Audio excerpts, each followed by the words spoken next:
नमस्कार मित्रांनो, श्री स्वामी समर्थ. सर्वप्रथम सर्वांचे आपल्या श्री स्वामी समर्थ चॅनलवरती खूप खूप स्वागत आहे. स्वामी तुमच्या सर्व चांगल्या मनोकामना पूर्ण करो, तुम्हाला सुखात आणि आनंदात ठेवो, ही स्वामी चरणी प्रार्थना. चला तर मित्रांनो, आजच्या नवीन व्हिडिओला सुरुवात करूया. मित्रांनो, उद्या आहे 28 सप्टेंबर 2024 वार शनिवार आणि या दिवशी आलेले आहेत इंदिरा एकादशी. ही एकादशी भगवान श्री हरिविष्णूंना समर्पित आहे आणि पितृपक्षातील एकादशीला इंदिरा एकादशी असं म्हटलं जाते. असं मानलं जाते की भाद्रपद महिन्यातील कृष्ण पक्षातील एकादशी तिथीला इंदिरा एकादशीचे व्रत केले जाते. इंदिरा एकादशी व्रत हे अत्यंत महत्त्वाचं मानण्यात आले आहे. या एकादशीचे व्रत केल्याने भगवान विष्णूसह पितरांचाही आशीर्वाद मिळतो असे शास्त्रात सांगितले आहे. इंदिरा एकादशीला भगवान विष्णूंचा आशीर्वाद मिळवण्यासाठी विधीपूर्वक पूजा करा. भाद्रपद महिन्यातील कृष्ण पक्षातील एकादशीचे व्रत केल्याने जीवनातील अनेक अडचणी दूर होतात.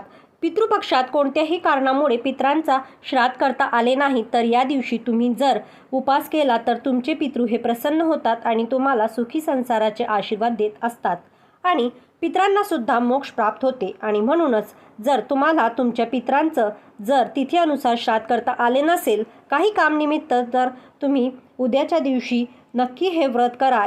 याने नक्कीच तुमचे पितृ हे तुमच्यावरती प्रसन्न होतील. पितृपक्षात येणारी इंदिरा एकादशी अतिशय महत्त्वाची मानली जाते आणि मनोभावी या दिवशी उपास करण्यासाठी काही वास्तुशास्त्रामध्ये उपाय सांगितले जातात.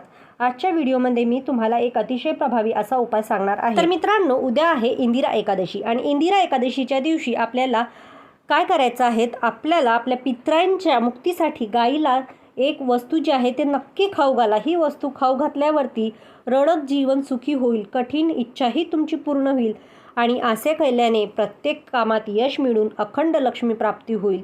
7 पिढ्यांचं दरिद्र हे नष्ट होऊन कितीही कठीणातील कठीण इच्छाही तुमची पूर्ण होईल. असा हा एक उपाय आहे. तर आजच्या व्हिडिओमध्ये मी तुमच्यासोबत शेअर करणार आहेत.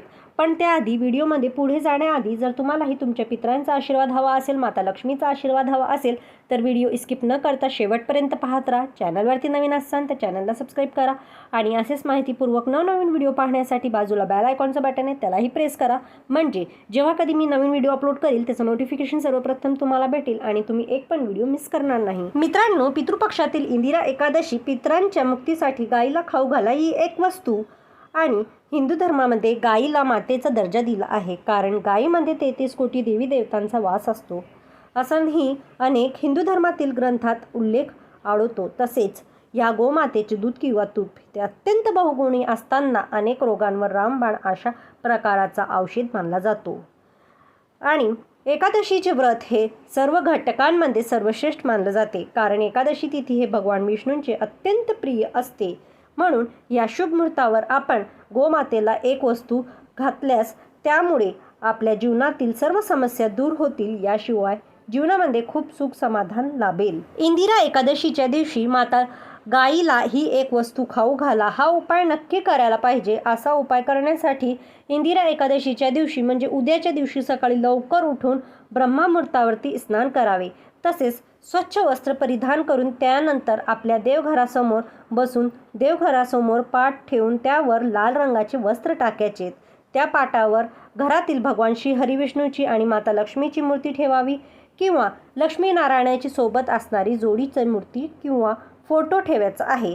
त्यानंतर आपण मनोभावे त्यांची पूजा करून त्या पूजेमध्ये तुपाचा दिवा लावावा आणि दिव्यामध्ये थोडीशी भगवान विष्णूंना प्रिय चिमूटभर हळद टाकायची आहे. मग त्यानंतर एका वाटीमध्ये हळद घेऊन त्यामध्ये पाणी टाकून ते मिश्रण आपण भगवान विष्णूंना सोबतच माता लक्ष्मीला सुद्धा हळदी कुंकू आणि तिलक लावायचं आहे. त्यानंतर एक ताटी घ्यायची आहेत त्यामध्ये हळद टाकायचं आहेत आणि हळदानी आपल्याला 2 स्वास्तिक रेखा टाकायच्या आहेत. यातील एक स्वास्तिक भगवान श्री हरिविष्णूंच्या नावाने आणि तर दुसरं स्वास्तिक माता लक्ष्मीच्या नावाने काढायचं आहे कारण स्वास्तिकचे हिंदू धर्मशास्त्रात फार मोठे महत्त्व आहे. याशिवाय स्वास्तिकला मंगल प्रतीक मानलं जाते.